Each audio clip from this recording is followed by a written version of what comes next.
Bonjour, nous sommes aujourd'hui le 30 septembre 2020. Les actifs de GEM Assets atteignent 1 milliard de dollars avec un peu plus de 125 millions d'euros de collecte depuis le début de l'année.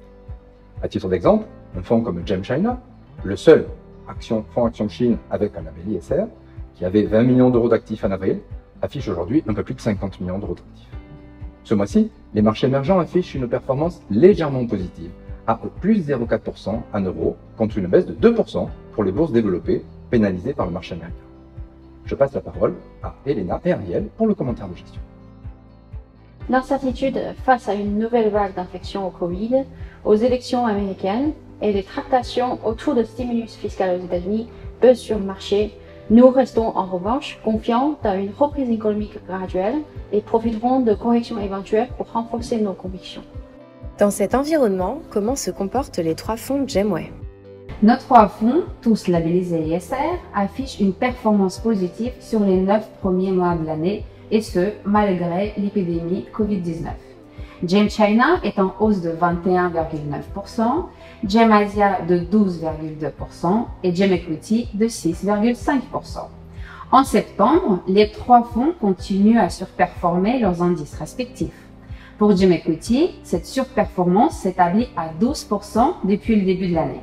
À l'approche de l'élection américaine, des annonces de restrictions sur les sociétés chinoises se multiplient. Quels sont les risques pour vos portefeuilles? Globalement, nos positions sont plus touchées par ces annonces.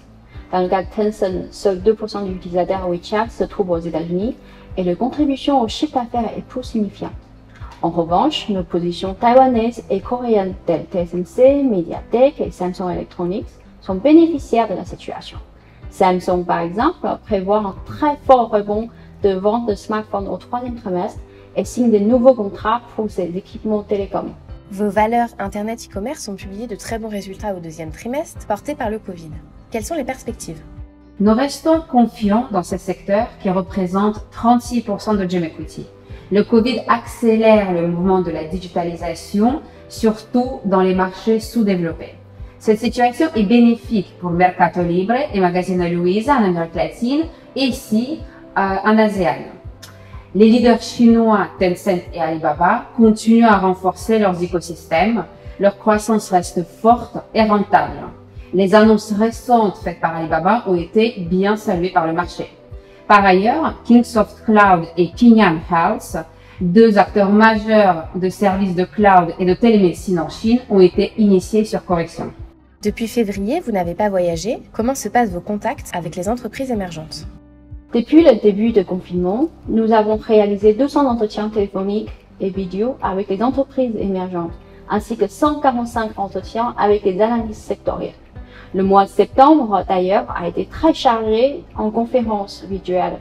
Cette proximité reste la clé de notre surperformance qui s'établit à près de 50% sur GEM Equity depuis sa création, soit un alpha annualisé de 4% en euros.